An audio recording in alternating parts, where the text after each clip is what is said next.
Couple of things before we begin. I guess one thing. Rose and I are going to talk for about 45 minutes, then we're going to open it up to questions from the floor. I also expect nothing less than a highly engaged audience.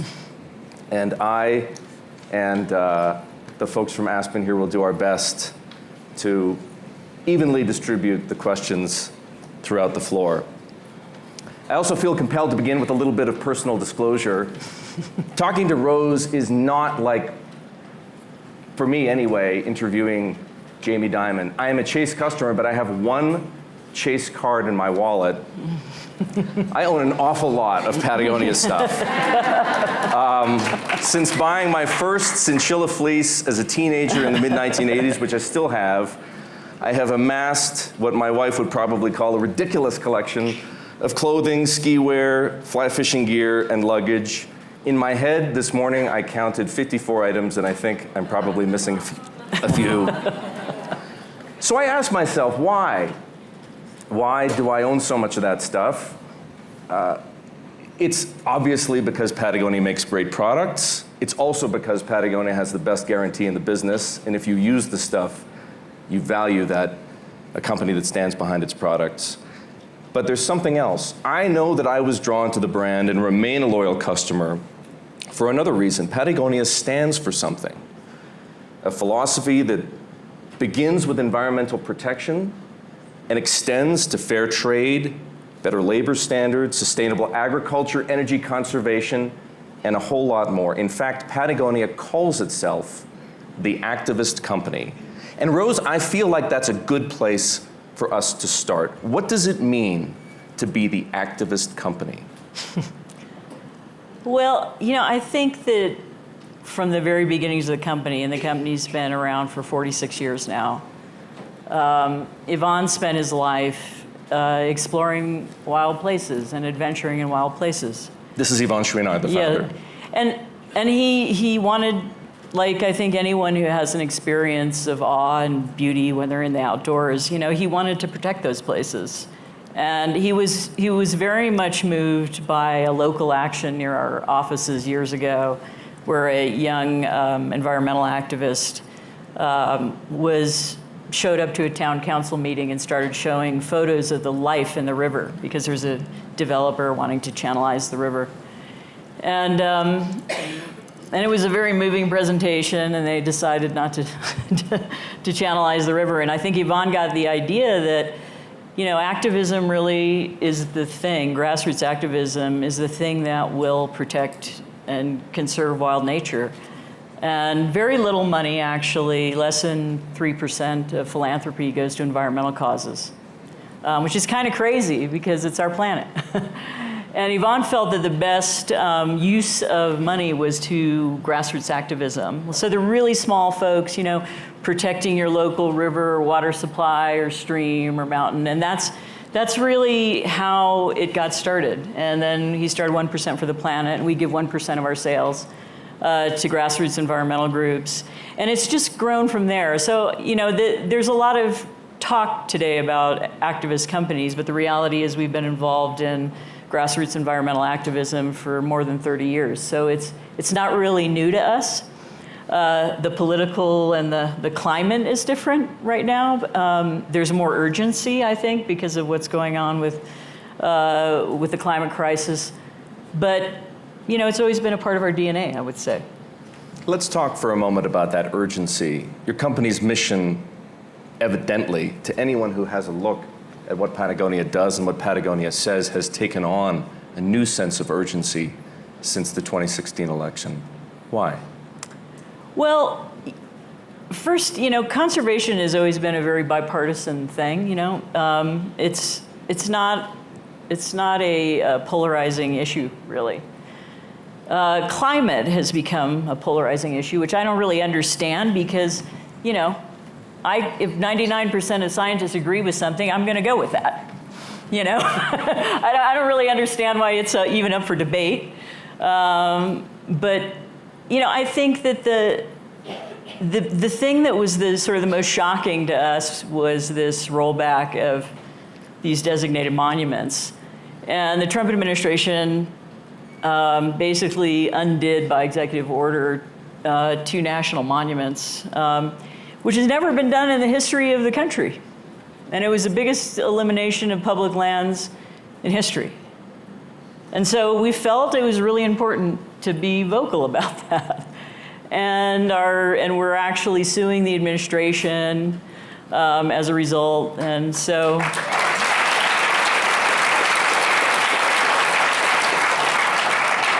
yeah, I mean, when something really unusual like that happens, I think you have to step up, you know. It takes a lot for a company of Patagonia's size to take on the federal government. Tell us about that decision. How did you decide, I presume it was you and Yvonne and perhaps some other people as well, that the best course of action, the most sensible course of action for Patagonia was to sue Trump? Well, Yvonne, you know, he doesn't care about whatever the ramifications would have been for doing that. I mean, I think we were working with these environmental groups on the ground. You know, it was pretty clear that the administration intended to do this. They did this kind of sham review of 26 monuments. You know, these monuments take decades to designate. So the idea that Ryan Zinke could have looked at 26 monuments and made a determination in a few months was absolutely absurd. It was crazy. And then they did this thing where they asked for public comment. Well, all the public comments came in positive for the monuments, and then they did it anyway. So, you know, obviously they're serving the interests of oil, gas, and mining. It's no big surprise. I mean, it wasn't a hard decision for us to make. It was just part of who we are, you know. The question of, you know, whether to do it in a really public way was, I don't know, maybe even a 5-minute decision. I don't think it took us that long to decide. How's the lawsuit going? Well, there's bad news on Grand Staircase because there's a copper mine that wants to mine it. No big surprise. They acted like the state was gonna manage it really well, and you know, now there's a copper mine. You know, the same thing is gonna likely happen with Bears Ears, and so yeah, we're in court in DC, and we'll see where things go, and you know, hopefully we'll have the right outcome. I mean, I think we will. It seems, you know, from what we've heard, an illegal action to undo these monuments. Tell me about the feelings that animate these kinds of decisions. Do you feel yourself, do you feel Patagonia is at war with the president? You know, this is a policy thing, you know. I don't think that, like I said, I mean, conservation is really, really bipartisan. You know, and I was worried that we have dealers all over the country, and I was worried that those dealers might be upset, and they weren't upset at all. They were like, game on, what more can we do? Because this is wrong. It was a bridge too far for them. Do you perceive a split among Republicans? And the reason I say Republicans is because the House Natural Resources Committee, which is led by the Republicans, given that they have the majority, effectively urged Americans to boycott Patagonia. They did. They said, Patagonia, don't buy it. I don't know that that's ever happened in history before. That an elected House Natural Resources Committee called for the boycott of a U.S. brand. It was pretty crazy. I mean, I have to say, like, when it happened, we were all like, wow. I mean, and then we just keep going. I think that the reality is, you know, government is failing. You know, it's failing us. And when that happens, you have to step up. You know, and I think and activism is important.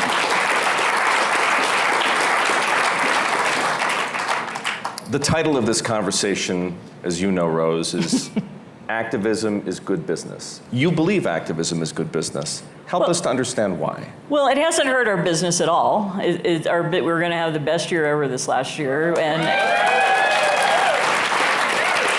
I think our customers understand it. You know, they understand us. They understand what we stand for. And, you know, I mean, I think that, you know, our employees are totally engaged. and because they feel like they're doing something about the problems that are happening. And I feel like generally it's been really positive for the business. I think it's been really important for us to raise awareness because I think there's so much noise going on and so much bad stuff happening every day that, it's hard to keep track of it all.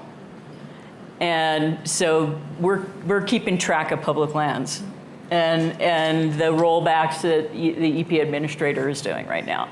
So, we're trying to keep track of that stuff. Is it possible to measure? So let's describe Patagonia's approach, or at least the results of its approach, if you believe in them and you support them, as a halo effect.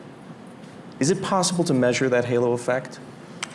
Because there are other companies, Arc'teryx, Marmot, North Face, the list goes on, that make good products. They're good competitors, I presume. Absolutely. But there's a reason that someone might choose to do business with Patagonia, buy a Patagonia product instead of buying one of theirs.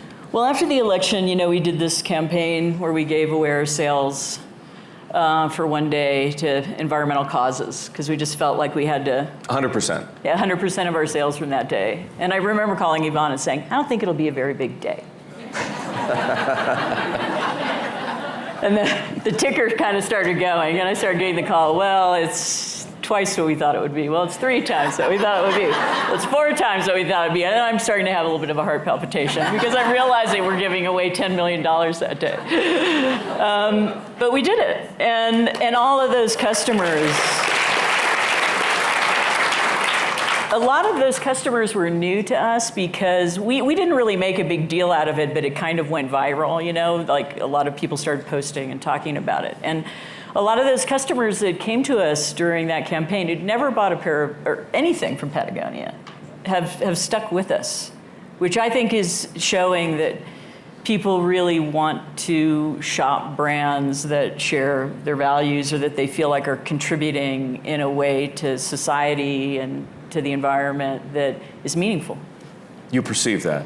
Well, I know it to be true from customer engagement? Yeah, absolutely. I mean, I absolutely know it to be true. How much time and effort do you spend engaging with customers to uncover those things, to understand better who they are, what they want, what they want the company to be, perhaps that it isn't already? We live our values, and we're very connected into core sports communities and core environmental activist communities, and so we're very and we have customers all over the country, and we've been in business for 46 years, so we have quite a footprint in the U.S. and internationally, and I think we're learning every day, like everyone else, from each other, and I think.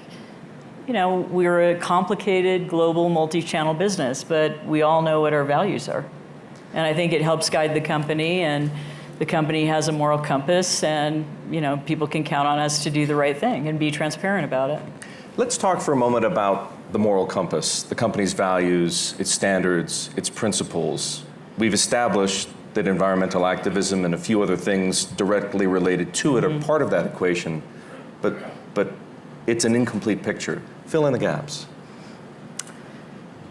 Well, I mean, we're always looking at our supply chains, and if you're in business and your business is growing, you're always doing environmental harm in some form. We recognize that through this 1% for the planet giving, but so we're always looking at how to green our supply chain. Right now, we're spending a lot of time looking at regenerative agriculture and working on a regenerative agriculture certification because we need to regenerate some of the damage that we've done to the planet.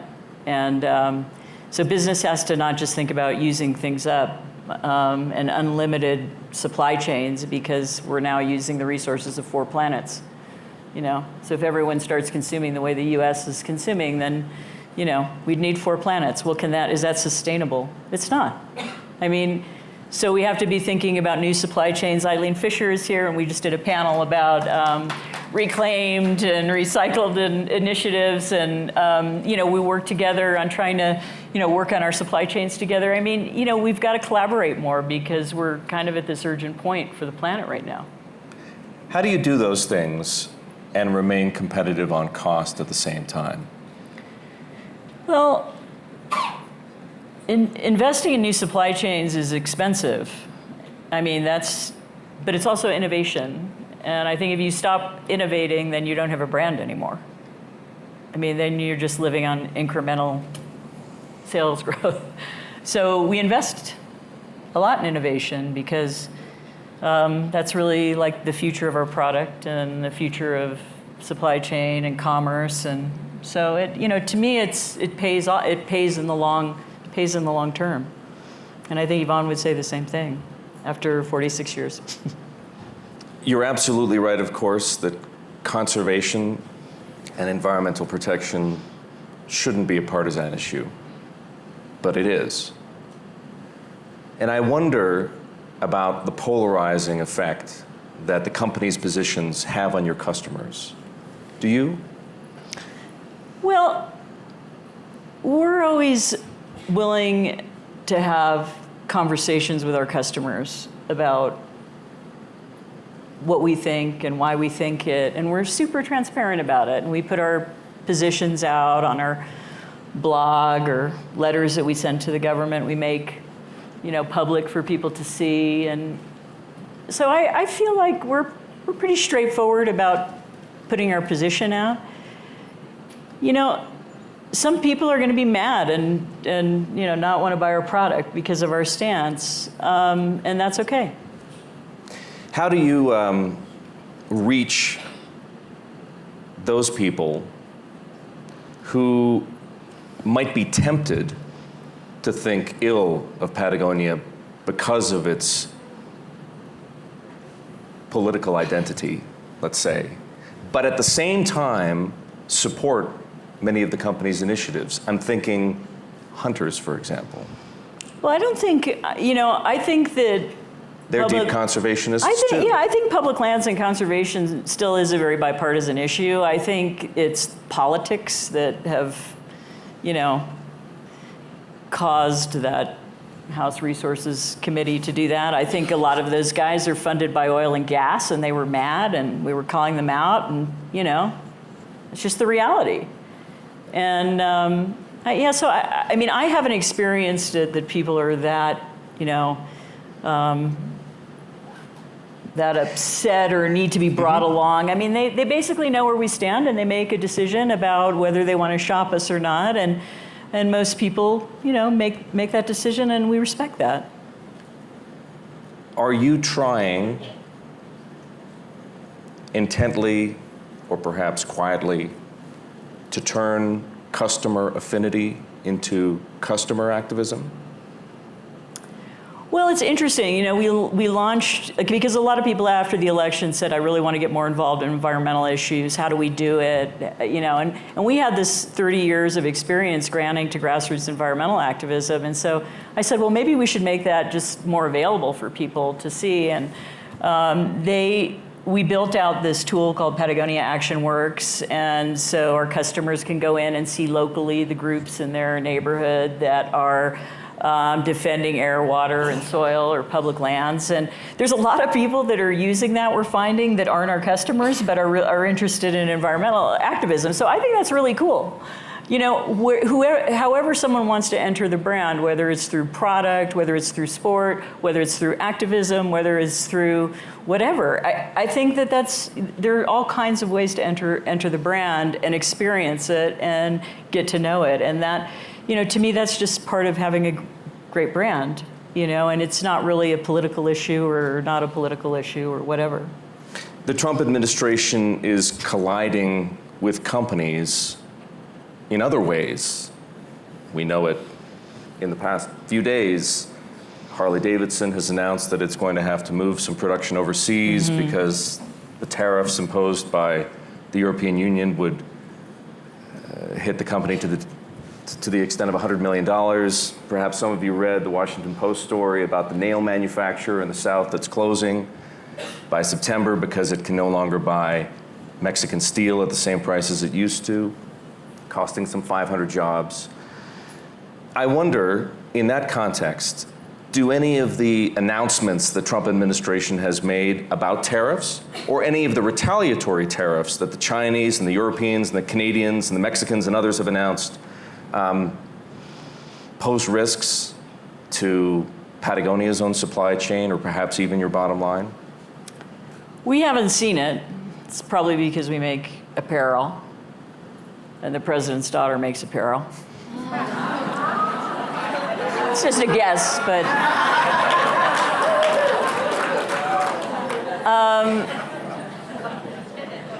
I think it's unprecedented, though, that there's an American president who's attacking American companies on a daily basis.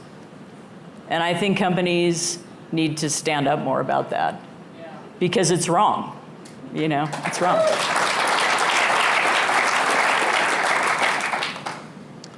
Have you thought, whether at the behest of the president or for other reasons, about bringing any manufacturing back to the United States? We actually manufacture in the United States. Not everything that we make, but some things that we make.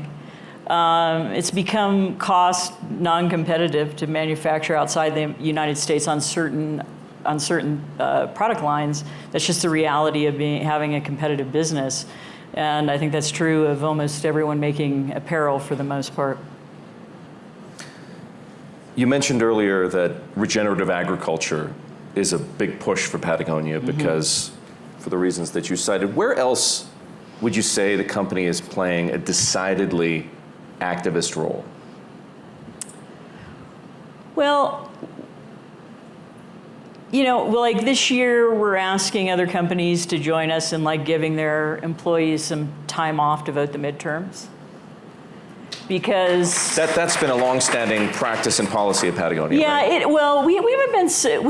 We've just started doing it. We did it last year. I think it's important for people to understand their responsibility and citizenship, and I think corporations can help people with that. And something like 35% of people don't vote because of scheduling conflicts. And we did it last year in the election, and I had a guy email me who works in our Reno distribution center, and he said, I wouldn't have had time to vote if you hadn't given us the day off, just because my wife's schedule and our daycare, and it really stuck in my mind. And I think Canada gives everybody in the country a half day or 4 hours to vote. We need to start thinking about how to engage people in voting, because the turnout is pretty abysmal in the midterms, and it's a really important time, I think. What's the response been from other CEOs so far? It's been good so far. I think we're going to have some good news in the next few weeks about who's joining, and there's some big companies, and it's nice. It's great. What are you calling it? Let my people go vote is sort of what we're calling our campaign, but all the CEOs can call their campaigns anything they want. So, yeah. But I think it's important right now that CEOs act as leaders and just remind people about their citizenship. Rose, you mentioned earlier how little concern, if you will, there was among you and among Yvonne about whether or not to sue the Trump administration over the Bears Ears National Monument. At the same time, I wonder to myself, is there any action or campaign you've considered and not undertaken because of the potential risk to the business? No. No. The only thing that was at all, a question in my mind as a leader was that when we took this stance on suing the Trump administration, there was a headline that came out that said I was leading the corporate resistance against Trump, which is a sort of unfortunate headline, but, and it wasn't. You don't see yourself that way? I don't really see myself that way. I just see us as taking the stands that our company takes. But I was worried about the safety of my employees because there were kinds of threats and stuff coming in. So I was worried about them. But they, and we put extra security and did those kinds of things. But that's the only thing I was really worried about. And I think we handled it well in terms of getting, But we really didn't have any issues around it, to be honest. I don't know how many people in this room are familiar with your resume, but before you came to Patagonia, you worked for a number of companies, LA Gear, International Rectifier, General Magic. You spent almost 5 years in private equity. Tell me about your personal journey from executive to activist CEO. Well, I kind of grew up in a, Italian immigrant family. My grandfather came here with a 4th grade education. His granddaughter ended up being a CEO, so I think immigrants with 4th grade educations are okay with me.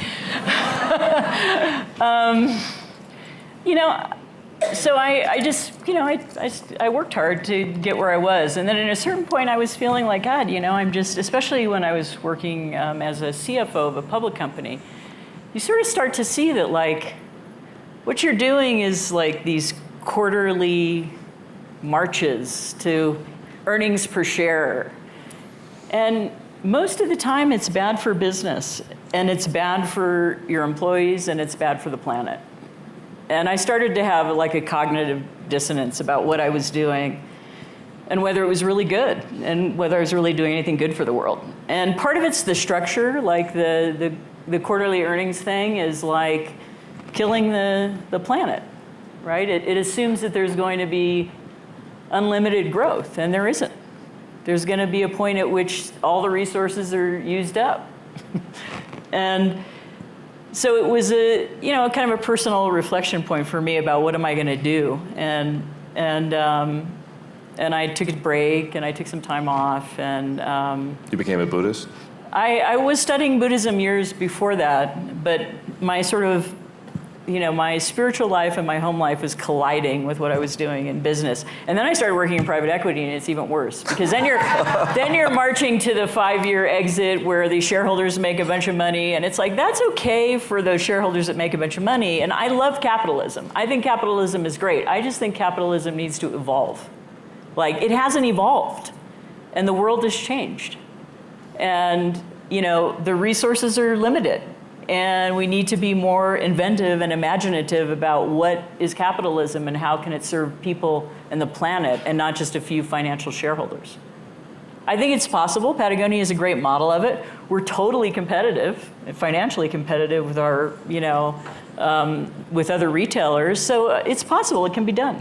And I think it's a good model. I think the overarching public model, though, is devastating in the long run. It's sort of a suicidal model, and I think it needs to change. I presume, I know you know who Larry Fink is, the CEO of BlackRock. BlackRock is the world's largest asset manager, and every year he writes a letter to the CEOs of BlackRock's portfolio companies. And this year he said, quote, "To prosper over time, every company must not only deliver financial performance, but also show how it makes a positive contribution to society.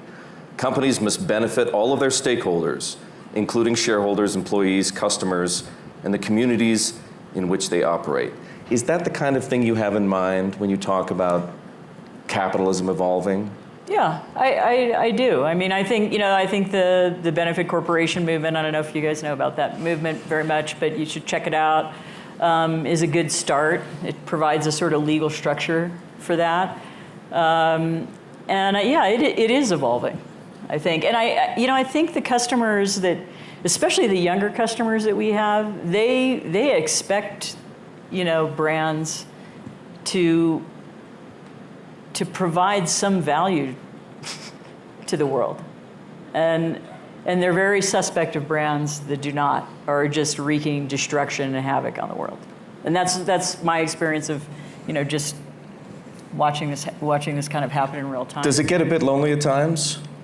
In the sense that I know for a fact that many companies and many CEOs share the same values that Patagonia stands for. It must frustrate you that more of them don't either agitate for change or at the very least speak out publicly more often. It's really interesting because, and I know a lot of, because I worked in the public sphere, I know a lot of public company CEOs and CFOs, and a lot of them know exactly what's going on. They understand, they're smart people. They know what's going on with the climate crisis. They see it. in their own backyards. They see the income disparity. They see the issues around supply chains, not being unlimited, more scarce resources. They see it.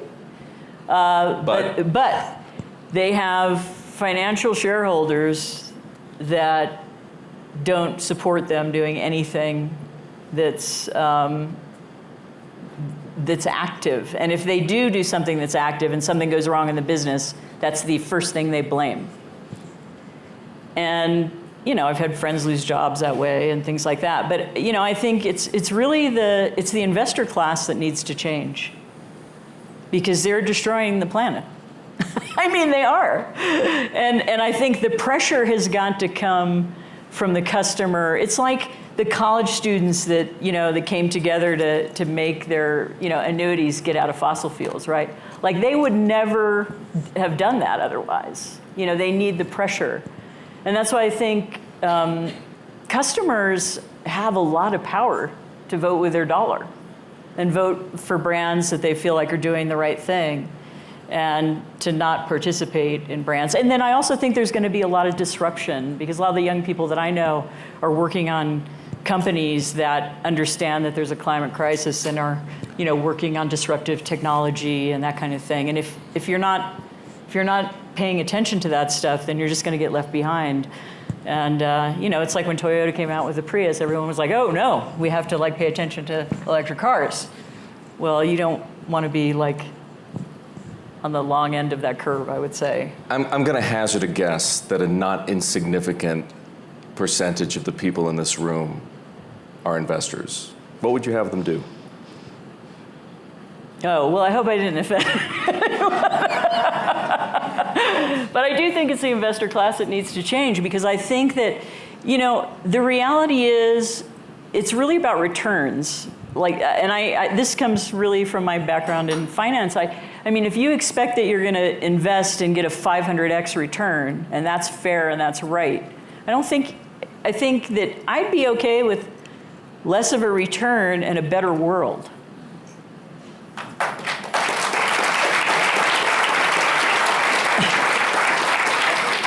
And I think that part needs to change. You can still have great capitalism and great years and great, but you don't have to, you know, destroy everything in your path, you know, to make a few people very, very rich all the time. And the income disparity is going to get worse, obviously, with the tax cuts and stuff like that.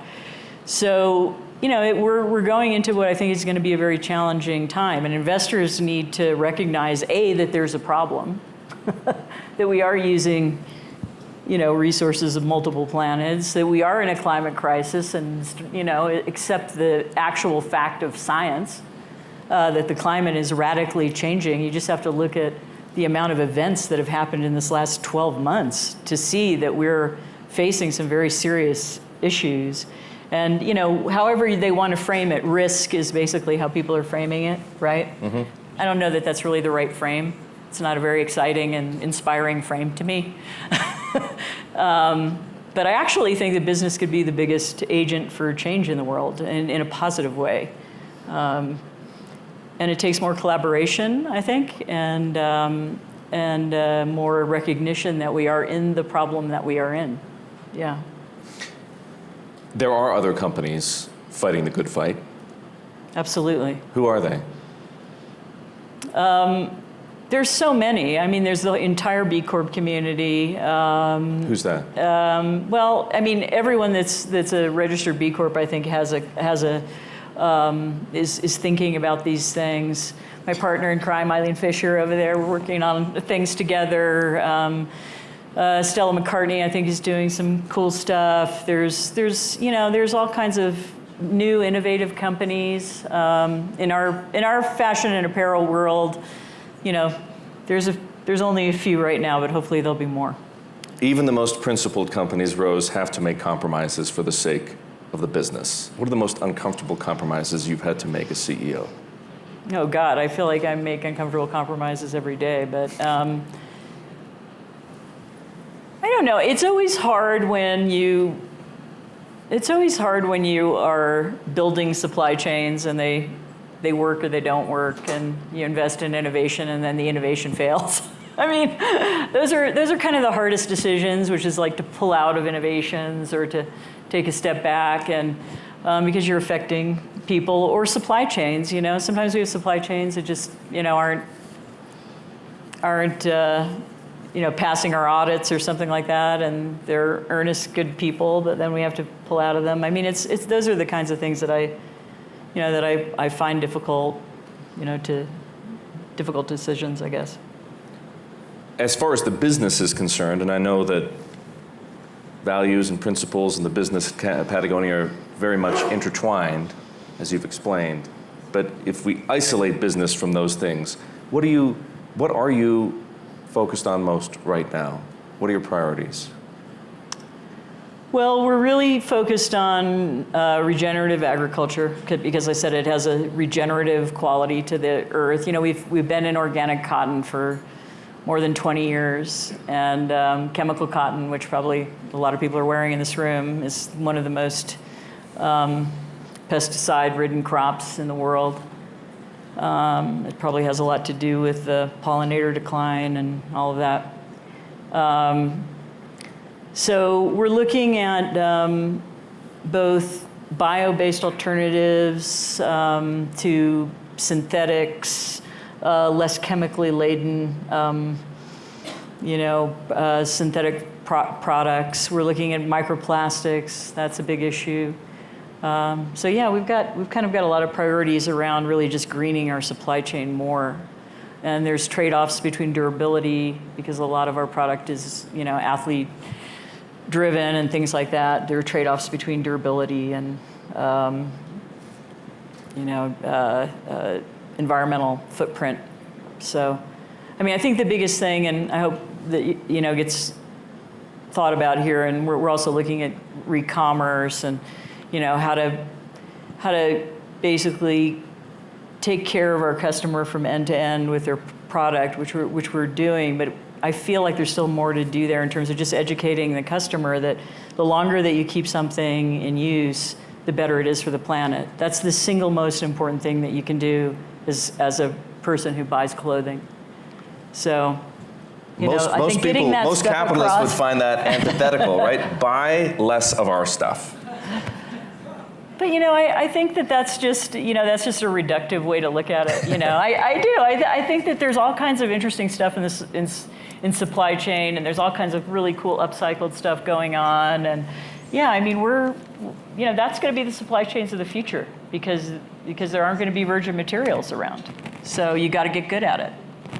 Where do you see business opportunities for Patagonia I'll use the word, even though it may not be the most apt one in the context of this conversation, business opportunities for Patagonia to exploit by virtue of its the brand value and recognition that it has, places you could go that you haven't gone before? Well, we have a very, very nascent food business right now.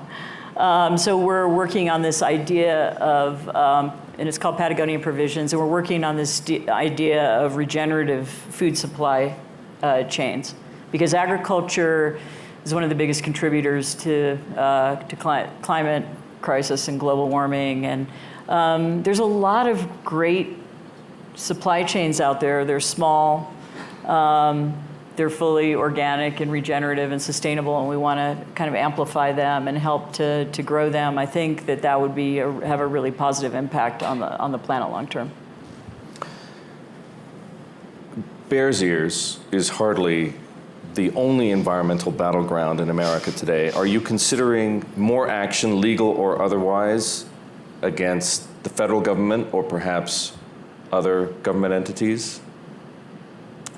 Well, right now we're looking at basically all the regulations that Pruitt is rolling back in the EPA, and we're trying to connect up with our grassroots environmental activists around the country so that any of the deregulation that's having a negative effect on local water sources and air quality and soil we'll have a handle on and be able to storytell about it, and also engage activism around it, because I think it's really important. Like I said, a lot of things are happening every day, and it's hard to keep track of it all, but there's some good people out there keeping track of it all, and we're going to work with them and, hopefully bring some of that to light, and we'll see what comes of that.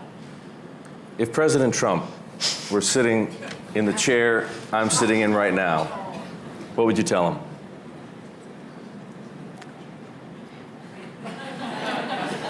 I don't know, Eric. I don't know. I mean, I don't really think about him as a person very much, to be honest. I don't. I think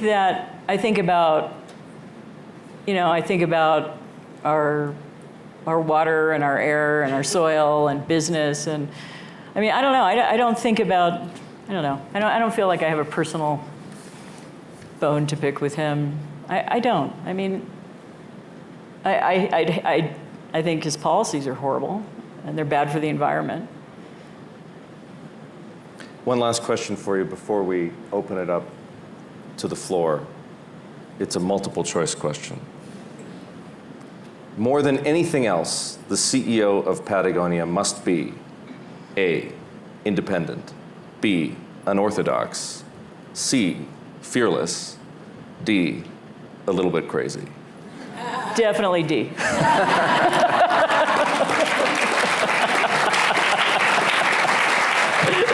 All right, let's have some Thank questions you, from Erik. the audience. Who would like to ask something of Rose? That hand right there shot up first, I believe, so we'll go to that row.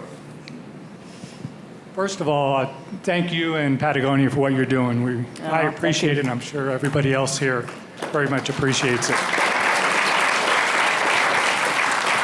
One of the questions I have, we were talking about educating the customer and getting out there. How about within your own organization, all of your employees, colleagues, fellow employees, both here in the United States and abroad, how do you educate them, and so their tentacles will spread to the world through all of them either working at Patagonia forever or working at other places where those philosophies would spread?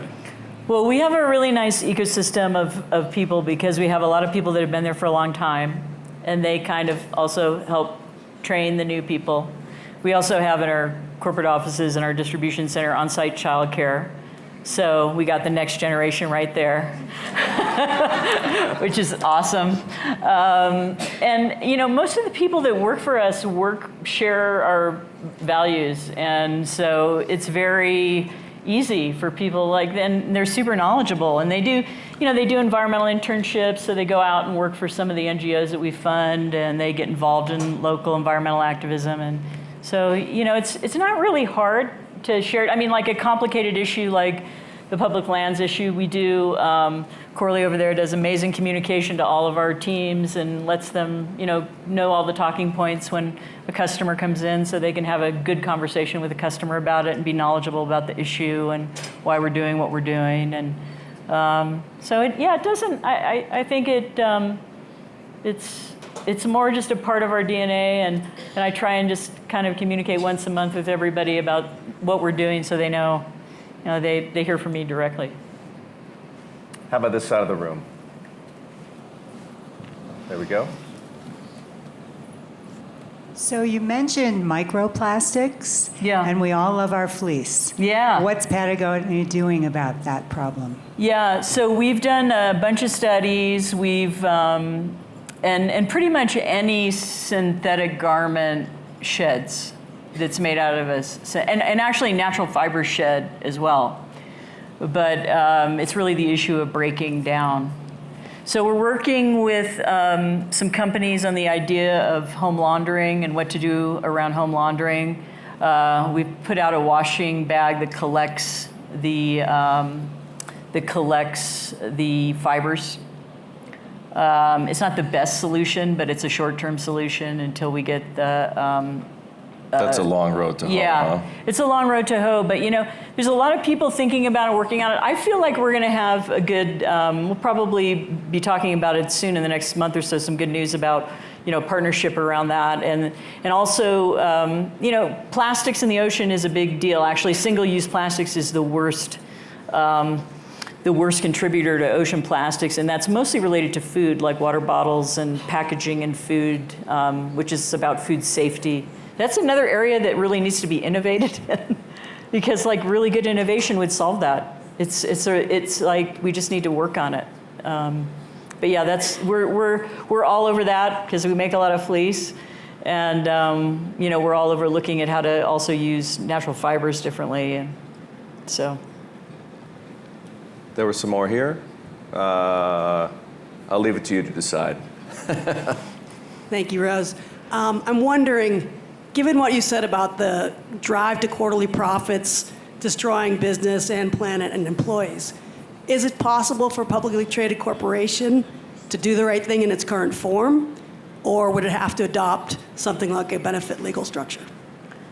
Well, I'm hoping that the benefit corporation movement starts to inform the public company structure. I mean, whenever I talk to like the head of a big public company, I always tell them like, go after that, because that's the most important thing to do. Like, help change that, because it's the biggest issue that we have, really. It's a short-term thinking. And it's hurting the planet, and it's hurting people, and it is becoming more exponential in terms of its impact and urgency, in terms of what I've seen, and I've been looking at it for 30 years. So, is social impact investing a promising route? I think so. I think it's difficult though, because a lot of these funds that call themselves social funds all want the same thing. They want like some huge exit, and they don't want a reasonable return. They want a giant return, and that's. I think the whole process needs to change, and I'm really optimistic that it can change. I think that the changes at the fringes with the benefit corporation movement could really make things happen. And some big public companies are signing on to become B Corps, so I think that's good. Yeah. This side of the room, I've totally ignored the middle, so let's go with this gentleman over here. Did you have your hand up? Right there, sorry. Hi. My question for you is, and a big topic here at the Ideas Festival is diversity and inclusion. And for a large company, I'm curious to know how you spend, like how much time and energy do you spend on that, and how would you advise a smaller company keep that theme without losing the ultimate goal of the original activism, concept that you're focused on? Yeah. Well, it's a big issue in our industry. Our industry's kind of grown up over the last 40 years, and if you go to the outdoor retailer show, there's a lot of, old white guys. It's just the reality of the outdoor industry, and so it's definitely a topic that's on our minds. But we've been doing things that I feel like are really going to build on our diversity and inclusion by just changing our hiring practices, changing our internship programs, granting to grassroots environmental social justice groups that might be a little bit different framework for grassroots environmental activism. So I think we'll get there. But it's like gender parity. It's like you don't get there all at once. We have gender parity because we have on-site childcare. I think that's the reason Patagonia has gender parity at all levels of management. But, these changes I think take time, and it's frustrating. Activists give us a hard time and say you're not there yet. And it's like, yeah, we get it, But it's an issue in the whole industry, and I feel like the whole industry is recognizing that and starting to work on it. Yeah. At the back of the room there. Hi, thanks for being here. Yeah. My question is about leadership and how you as a leader how you've changed and incorporated activism into your leadership. I don't really think of it as, sort of activism is kind of the word of the day, but I really think about it as incorporating my values more congruently into my life. And Patagonia is a place where I can bring my whole self to work, my value system, what I believe in, my skill set. And so it doesn't feel like, it feels very natural, like the progression of doing that. And it feels like I'm more in tune and aligned with my work and my values than I ever have been in my life. And I think for anybody who's worked for anybody else during their life, that is something that I think we all kind of aspire to have. And what I'm excited about is like the younger generation, like they want that right now. And it took me until I was, in my 30s to figure that out. Did you ever have to push Yvon beyond his comfort zone? No, I don't think so. I mean, we both bounce all ideas off of each other, and sometimes he says no to my ideas, and I sometimes say no to his ideas if I can. But yeah, I mean, I don't feel like we've ever. I've never felt pushed beyond my comfort zone, and I don't think he would say the same. I think he'd say the same. I think we still have time for a couple more. So we'll take these last two right here in the front row, and then right there. What's it like being a female CEO?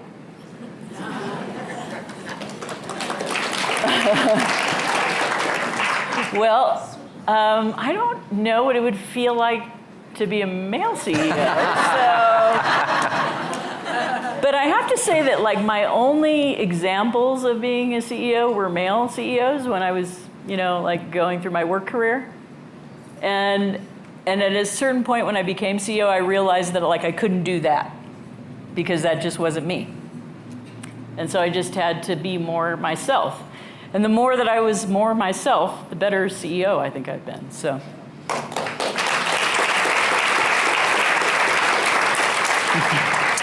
And last question to this gentleman, right there. Yeah, my question is about the innovation side of your clothing production. And are you guys looking, so my understanding is that hemp is not cost effective a lot of the time because it has lacked innovation in terms of extracting fibers and things like that. Yeah. But it can be looked at as a regenerative crop like you guys have been supporting. Are you guys looking into hemp for the future now that legalization has been occurring across the United States and parts of the world? Yeah, we're actually already making hemp product, and we're really happy about this industrialized hemp because it's a great crop. It is regenerative. It's restorative, I think, to certain regions around the U.S. especially. The issue is supply chain. The cording equipment, and being able to actually like take that raw material and make it into a fiber, which right now it has to be made overseas because the supply chain doesn't exist. So, we're working on that and working on U.S.-based hemp, and I think it's really exciting. It's great fabric. It's part of our workwear line if you want to check it out. It's a really durable and great fabric. Yeah.